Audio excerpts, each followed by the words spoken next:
ఈమె ఎందుకని పాలని గాగుల్స్ లోపల పోసి ఆ గాగుల్స్ ని కళ్ళ మీద పెట్టుకుంటుందో మీకు తెలుసా?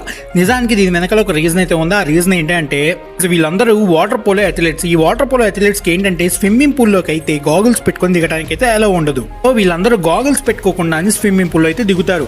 అయితే మనందరూ తెలుసు స్విమ్మింగ్ పూల్ వాటర్ లో అయితే క్లోరిన్ అయితే మిక్స్ చేస్తారు. ఎప్పుడైతే ఆ క్లోరిన్ వాటర్ అయితే కళ్ళ మీద పడుతుందో అప్పుడు మనకి కళ్ళు అయితే మండుతూ ఉంటాయి. అందరూ వాటర్ పోలో అథ్లెట్స్ కావటం వల్ల వీళ్ళు గంటల సేపు ప్రాక్టీస్ చేయాల్సి ఉంటుంది ఆ క్లోరిన్ వాటర్లో. అందువల్ల వీళ్ళు ఎప్పుడైతే ఆ ప్రాక్టీస్ అయిపోయి ఆ స్విమ్మింగ్ పూల్ నుంచి బయటకు వస్తారో అప్పుడు వీళ్ళు గాగుల్స్లో అయితే పాలనైతే పోసి కళ్ళ మీద పెట్టుకుంటారు. ఎందుకు పాలనే ఉపయోగిస్తారో మీకు తెలుసా? ఫ్రెండ్స్, పాలల్లో అయితే మనకి క్లోరిన్ని న్యూట్రలైజ్ చేసే ఎలిమెంట్స్ అయితే ఉంటాయి. అంతేకాకుండా కళ్ళకి రెడ్నెస్ కానీ ఇచ్చినెస్ కానీ అవన్నీ న్యూట్రలైజ్ చేసే గుణం పాలకైతే ఉంటుంది. అందుకే అథ్లెట్స్ అనే వాళ్ళు స్విమ్మింగ్ పూల్లో ఆడిన తర్వాత బయటకు వచ్చి ఆ గాగుల్స్లో మిల్క్ అయితే పోసి కళ్ళ మీద అయితే పెట్టుకుంటారు.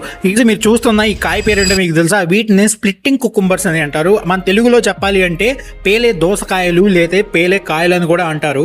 కాయలు ఎందుకు ఇలా పేలుతున్నాయో మీకు తెలుసా? ఫ్రెండ్స్, ఈ కాయల లోపల అయితే మనకి ఈ చెట్టు యొక్క విత్తనాలు అయితే ఉంటాయి. ఎప్పుడైతే ఆ విత్తనాలు అనేవి పెరుగుంటాయో అప్పుడు ఈ కాయకి ఇంత చిన్న ప్రెజర్ తగిలిన చాలు ఈ కాయ అయితే పేలిపోతుంది. చేత్తో ముట్టుకున్న చాలు ఈ కాయ లోపల ఉన్న విత్తనాలు అయితే ఒక మిషన్ గన్ లో నుంచి బుల్లెట్లు ఎట్లా అయితే వస్తాయో అలా 3 నుంచి 6 మీటర్ల దూరంలో అయితే పడతాయి. ఆ పడిన విత్తనంలోంచి మళ్ళీ ఈ చెట్లు అయితే మళ్ళీ పడతాయి, మళ్ళీ కాయలు కాస్తాయి, మళ్ళీ ఆ కాయల లోపల విత్తనాలు ఉంటాయి, మళ్ళీ అవి పేలిపోయి ఆ విత్తనాలు దూరంగా పడతాయి. ఇలా రిపీట్ అవుతూ ఉంటుంది ఈ ప్రాసెస్ అనేది. చెట్టుని ఎవరు సహజంగా పెంచక్కర్లా, ఈ చెట్టే తన విత్తనాలని దూరంగా విసిరేసుకొని అదే పెరిగిద్ది. చెట్టు యొక్క సైంటిఫిక్ నేమ్ ఏంటంటే ఎగ్బెలియం ఎరాటేరియం అని కూడా అంటారు. ఒకసారి కింద ఇస్తాను చూడండి.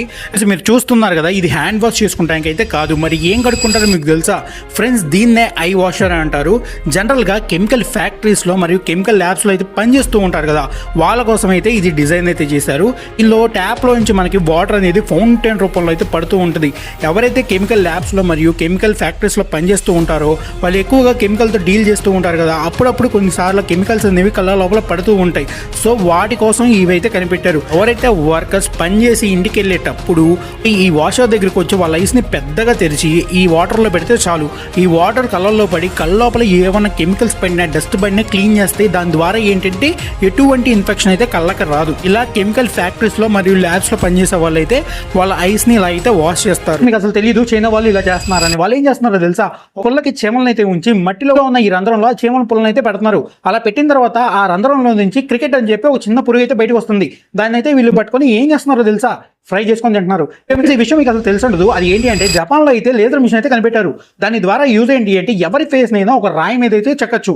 ఈ మిషన్ గురించి మీరేమనుకున్నారు కామెంట్ చేయండి. వీడియో నచ్చితే లైక్ చేయండి అండ్ మన ఛానల్ కూడా సబ్స్క్రైబ్ చేసి సపోర్ట్ చేయండి.